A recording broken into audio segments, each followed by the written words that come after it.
And because you and I have at least one thing in common, which is that all of us deal with language all the time, I thought it might be nice today for me to come to you with some of my language complaints. Certainly not to blame them on you, although of course you are implicated.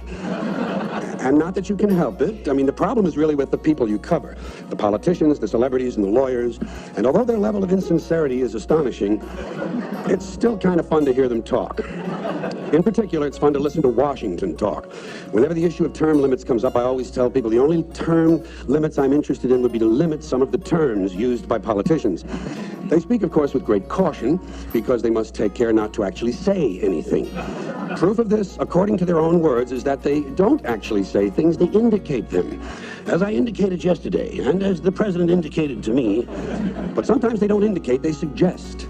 Let me suggest that as I indicated yesterday, I haven't determined that yet. See, they don't decide, they determine. If it's a really serious matter, they make a judgment. I haven't made a judgment on that yet. When the hearings are concluded, I will make a judgment, or I might make an assessment. I'm not sure. I haven't determined that yet. But when I do, I will advise you. They don't tell, they advise. I advised him that I had made a judgment. Thus far, he hasn't responded. They don't answer, they respond. He hasn't responded to my initiative. An initiative is an idea that isn't going anywhere. When he responds to my initiative, I will review his response, take a position, and make a recommendation.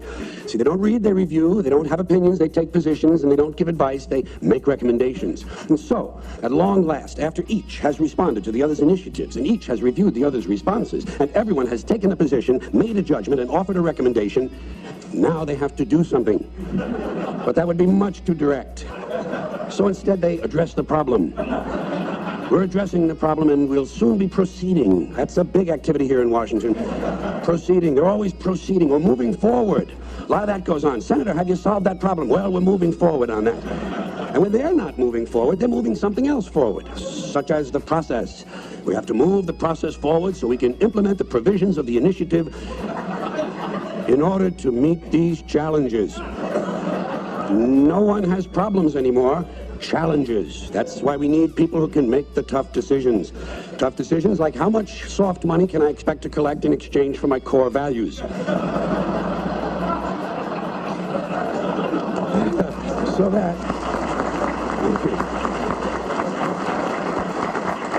So that I can continue my work in government. Of course, no politician would admit to such a lowly station as working in government, serving the nation. I'm serving the nation. Another favorite distortion is public service. I'm in public service. I like America, don't you? The food is great, but the public service is terrible.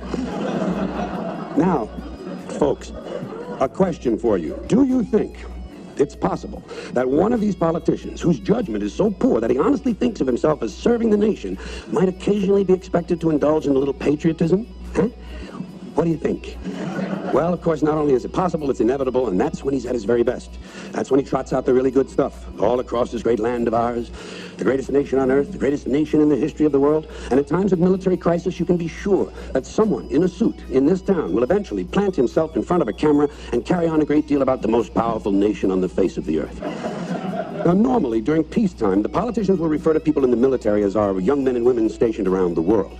But in wartime, they quickly become our brave young fighting men and women stationed halfway around the world in places whose names they can't pronounce, wondering if they'll ever see their loved ones again. For added emotional impact, sons and daughters can always be substituted for men and women. And so I think we can sum this up by saying that where the military is concerned, the extent of a politician's insincerity can be measured by how far around the world our soldiers are stationed and whether or not any of them can pronounce it. Incidentally, another way of expressing this sentiment is to say we're sending our young men and women to places the average American can't find on a map. I've always thought it was kind of funny and somewhat out of character for a politician to go out of his way to point out the low level of American intelligence when indeed his very job depends upon it. It would seem to fly in the face of that other rhetorical standby of theirs. The American people are a lot smarter than they're given credit for. This is said with a straight face, although it is obvious, of course, that the proposition is being stated precisely backwards. One of the reasons is because we were using that soft language. Sometime during my life, toilet paper became bathroom tissue. Sneakers became running shoes. False teeth became dental appliances. Medicine became medication. Information became directory assistance. The dump became the landfill. Car crashes became automobile accidents. Partly cloudy became partly sunny. Motels became motor lodges. House trailers became mobile homes. Used cars became previously owned transportation. Room service became guest room dining. And constipation became occasional irregularity. When I was a little kid, if I got sick, they wanted me to go to the hospital and see the doctor. Now they want me to go to a health maintenance organization or a wellness center to consult a healthcare delivery professional. Poor people used to live in slums. Now the economically disadvantaged occupy substandard housing in the inner cities. And they're broke. They're broke. They don't have a negative cash flow position. They're fucking broke, because a lot of them were fired. You know, fired. Management wanted to curtail redundancies in the human resources area, so many people are no longer viable members of the workforce. Smug, greedy, well-fed white people have invented a language to conceal their sins. It's as simple as that. The CIA doesn't kill anybody anymore. They neutralize people, or they depopulate the area. The government doesn't lie. It engages in disinformation. The Pentagon actually measures nuclear radiation in something they call sunshine units. Israeli murderers are called commandos. Arab commandos are called terrorists. Contra killers are called freedom fighters. Well, if crime fighters fight crime and firefighters fight fire, what do freedom fighters fight? They never mention that part of it to us, do they? You can't even call these people handicapped anymore. They'll say, we're not handicapped, we're handy-capable.